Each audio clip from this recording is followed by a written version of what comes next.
Hello everyone, this is Rambabu. Welcome to success journey TV channel.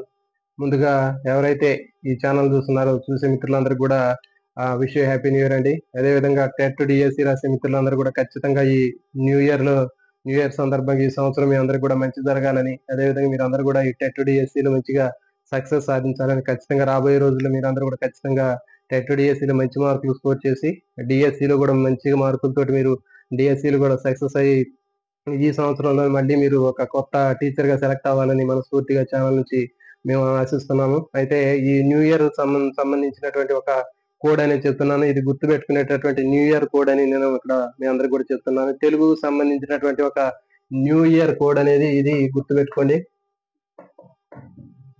ఇది new year code అని మనం గుర్తు పెట్టుకుందాం. అంటే తెలుగుకు సంబంధించినటువంటి తత్పురుష సమాసాల్లో మనకి చాలా ఉంటాయి. మరి ఆ తత్పురుష సమాసాల్లో ఎలాంటి కన్ఫ్యూజ్ లేకుండా ప్రథమ విభక్తి ఓకే, ప్రథమ ద్వితీయ తృతీయ ఓకే, ఇంకా పంచమి ఓకే, ఇవన్నీ కూడా మనకి కనిపిస్తున్నాయి. సో మరి వీటికి సంబంధించినటువంటి ఆ తత్పురుష సమాసాన్ని ఏ విధంగా సింపుల్ గా గుర్తు పెట్టుకోవాలనేది చూద్దాం. అంటే విభక్తి ప్రత్యయాలు వాటికి సంబంధించినటువంటి తత్పురుష సమాసాలని మనం సింపుల్ గా ఏ విధంగా గుర్తు పెట్టుకోవాలో చూద్దాం. చాలా మంది మిత్రులకి ఇది కొంచెం కన్ఫ్యూజ్ గా ఉంటుంది. మరి ఎలాంటి కన్ఫ్యూజ్ లేకుండా మనకి సింపుల్ కోడ్ తోటి ఈ విభక్తి ప్రత్యయాలు వాటికి సంబంధించినటువంటి తత్పురుష సమాసాలని ఏ విధంగా గుర్తు పెట్టుకోవచ్చో ఇక్కడ మనం చూద్దాం. చూడండి, ఇక్కడ మనకి రాసినవన్నీ కూడా నేను వరుసలో రాయలేదు, ఎందుకంటే మనకి ర్యాండమ్ గా మనం ఎప్పుడైతే గుర్తుపడతామో మనకి ఖచ్చితంగా ఆన్సర్ చేయగలుగుతాము. అందుకని చెప్పేసి వరుసలో ఇవ్వకుండా నేను ర్యాండమ్ గా ఇచ్చాను. ఈ ర్యాండమ్ గా మీరు వీటిని కూడా మీరు ఆన్సర్ చేయగలిగితే ఖచ్చితంగా వీటి గురించి మీకు కంప్లీట్ గా మార్కులు అనేవి మిస్ కాకుండా ఉంటాయి. సో చూడండి, మనకి డుమువులు అనేటటువంటి ఈ విభక్తి ప్రత్యయం అనేది మన అందరికీ తెలుసు. ఇది ప్రథమ విభక్తి అని తెలుసు. ఓకే ఓకే, ఇది ప్రథమ విభక్తి లేకపోతే ప్రథమ తత్పురుష సమాసం అంటారు దీన్ని. ప్రథమ విభక్తి తర్వాత అది ప్రథమ తత్పురుష సమాసం అని చెప్తారు, సమాసానికి సంబంధించినటువంటిది. ఓకే, ఇది మనందరికీ తెలుసు, దీని మీద ఎలాంటి కన్ఫ్యూజన్ ఉండదు. నెక్స్ట్ ఇక్కడ నుండి రాసినటువంటి అన్ని కూడా ర్యాండమ్ గా రాశాను. వీటిలో మనకి ర్యాండమ్ గా ఇచ్చినా కానీ మనం గుర్తుపట్టాలి. అందున్నన్, మరి ఇక్కడ నుండి అందున్నన్ అనేటటువంటిది దీన్ని తీసుకున్నట్లయితే, ఈ విభక్తి ప్రత్యయం తీసుకున్నట్లయితే దీన్ని మనం ఏ తత్పురుష సమాసానికి చెందిందో మనం ఏ విధంగా గుర్తుపెట్టాలో చూద్దాం. అది చూడండి, దానికి కూడా ఏంటి అంటే అందున్నన్, అందులో, తర్వాత నన్ను అంటే ఏమీ లేదని తెలుసు మనకి. నన్ను అంటే ఏమీ లేదు, అందులో ఏమీ లేదు, ఎందులో ఏమీ లేదు, కూరలో ఏమీ లేదు, ఉప్పు లేదు, కారం లేదు, కాబట్టి ఎట్లా ఉంది, చప్పగా ఉంది. ఓకే, అది సప్పగా ఉంది అని గుర్తుపెట్టుకోండి. అందున్నన్, అందులో ఏమీ లేదు కాబట్టి సప్పగా ఉంది. సప్పగా ఉంది అంటే సప్తమి తత్పురుష. ఓకే, సప్తమి తత్పురుష సమాసము గుర్తుపెట్టుకోండి. అందున్నన్, అందులో ఏమీ లేదు, అందులో ఏమీ లేదు కాబట్టి ఎట్లా ఉంది, సప్పగా ఉంది. అంటే ఏంటి, సప్పగా ఉంది అంటే ఏంటి, సప్తమి తత్పురుష సమాసం. నెక్స్ట్ కొరకున్కై, మరి ఈ కొరకున్కై అనేటటువంటి ఈ విభక్తి ప్రత్యయాన్ని తీసుకున్నట్లయితే ఇది ఏ తత్పురుష సమాసానికి చెందింది అనేది మనకి కన్ఫ్యూజ్ ఉంటుంది. ఈ కన్ఫ్యూజ్ లేకుండా మనకి సింపుల్ గా ఎట్లా గుర్తుపెట్టుకోవాలంటే చూడండి, కొరకున్ కై అంటే నలుగురి కొరకు బతకాలి, నలుగురి కై బతకాలి అని చెప్తూ మనం నలుగురి కోసం బతకాలి, నలుగురి కై బతకాలి అని మనకి ఒక మామూలుగా నానుడి కూడా ఉంటుంది. ఓకే, కాబట్టి మరి నలుగురి కొరకు బతకాలి, నలుగురి కై బతకాలి అని అంటున్నాం. కాబట్టి నాలుగు అనేటటువంటిది ఉందండి.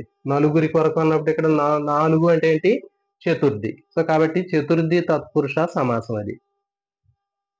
నెక్స్ట్ నిన్నన్లను కూర్చి గురించి, మరి నిన్నన్లను కూర్చి గురించి అనేటటువంటి ఈ విభక్తి ప్రత్యయం అనేది ఏ తత్పురుష సమాసానికి చెందింది అనేది మనం ఇక్కడ గుర్తుపెట్టుకున్నాం. ఎట్లానో దీనికి కూడా కోడ్ ఉంది. ఇక్కడ నుండి నిన్నన్నుంది అంటే నువ్వు నేను, నువ్వు ఒకడివి నేను ఒకడిని, అంటే ఇద్దరం, అంటే ఏంటి, ద్వితీయ తత్పురుష సమాసం. సో ఎలాంటి కన్ఫ్యూజన్ ఉంటుంది అంటే చాలా సింపుల్ గా గుర్తుపెట్టుకోవచ్చు. నిన్నన్లను, నిన్నులను గురించి కూర్చి గురించి అని ఉంటుంది. నిన్నులను కూర్చి గురించి, ఇక్కడ మనకి ఫస్ట్ రెండు పదాలు గుర్తుపెట్టుకోండి. నిన్ను నన్ను అని గుర్తుపెట్టుకోండి, నువ్వు నేను. ఓకే, నిన్ను నన్ను అని గుర్తుపెట్టుకోండి. నిన్ను నన్ను అని గుర్తుపెట్టుకోండి అంటే ఏంటి, నువ్వు ఒకడివి నేను ఒకడిని, ఇద్దరం, అంటే ఏంటి, ద్వితీయ తత్పురుష సమాసం. ఇది అయిపోయింది. నెక్స్ట్ వలన్ కంటెన్ పట్టి. వలన్ కంటెన్ పట్టి అంటే చూడండి, ఈ కోడ్ చాలా ఈజీగా ఉంటుంది దీంతో గుర్తుపెట్టుకోవడానికి. ఈ వలన్ కంటెన్ పట్టి అనేటటువంటి ఆ విభక్తి ప్రత్యయము ఏ తత్పురుష సమాసానికి చెందింది అనేది మనం చూద్దాం. ఓకే, దీనికి కూడా ఎలాంటి కన్ఫ్యూజ్ లేకుండా చాలా సింపుల్ కోడ్ తోటి గుర్తుపెట్టుకోవచ్చు. అదేంటి అంటే చూడండి, పంచె కట్టి పట్టుకున్నాడు ఒకడు. జనరల్ గా మనకేంటి ఇప్పుడు జనరేషన్ లో అందరూ కూడా పంచె కట్టుకి ఏమవుతుంది, జారిపోతుంది అది. కాబట్టి మరి వాళ్ళు ఏం చేస్తారు, పంచె కట్టి పట్టుకున్నాడు. ఓకే, పంచె కట్టి పట్టుకున్నాడు గుర్తుపెట్టుకోండి. వలన్ కంటెన్ పట్టి అంటే పంచె కట్టి పట్టుకున్నాడు. అదేంటి, పంచె కట్టి పట్టుకున్నాడు కాబట్టి అక్కడ పంచమి తత్పురుష సమాసం. అది పంచె కట్టి పట్టుకున్నాడు కాబట్టి పంచమి తత్పురుష సమాసం. అంటే ఏంటి, వలన్ కంటెన్ పట్టి గుర్తుపెట్టుకోండి. పంచ మనకి ఆల్రెడీ వచ్చింది. పంచ అంటే ఏంటి, పంచమి తత్పురుష సమాసము, పంచ కట్టి పట్టుకున్నాడు. ఓకే, సో ఈ విధంగా మనకి ఇది పంచమి తత్పురుష సమాసం చాలా ఈజీగా ఉంటుంది. నెక్స్ట్ చేతన్ చేన్ తోడంతోన్. చేతన్ చేన్ తోడంతోన్ అనేటటువంటి ఈ విభక్తి ప్రత్యయము ఏ తత్పురుష సమాసానికి చెందింది అనేది ఒక సింపుల్ కోడ్ తోటి ఉంటుంది. అదేంటి అంటే చూడండి, మనం జనరల్ గా మనం రోడ్డు మీద వెళ్తున్నాం అనుకోండి, చిన్న పిల్లవాళ్ళు పక్కన ఉంటారు. అప్పుడు మనం ఏం చేస్తాం, చేతితో పట్టుకొని తోడు తీసుకొని వెళ్తూ ఉంటాం.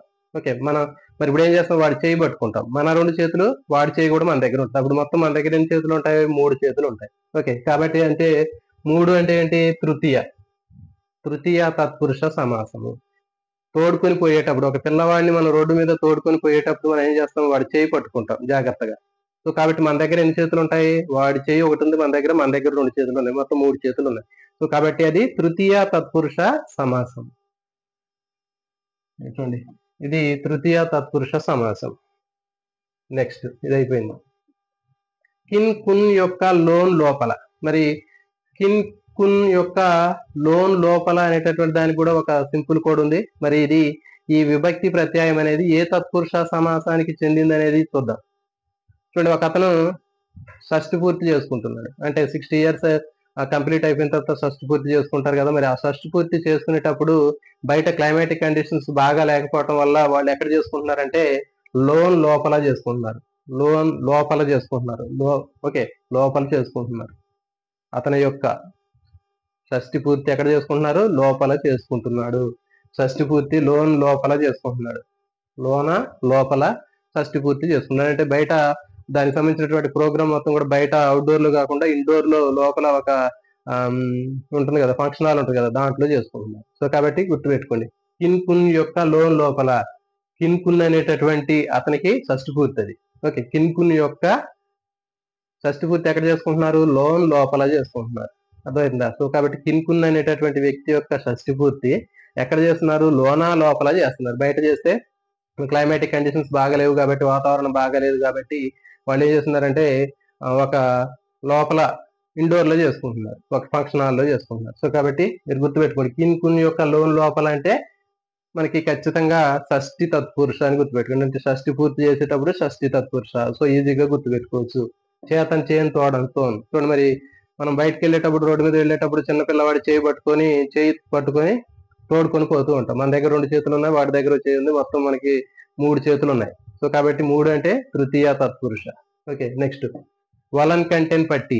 పంచె కట్టి పట్టుకున్నాడు. ఓకే, పంచె కట్టి పట్టుకున్నాడు. ఎందుకు పట్టుకున్నాడు అంటే జారిపోతుంది కాబట్టి పంచ అంటే ఏంటి, పంచమి తత్పురుష సమాసం.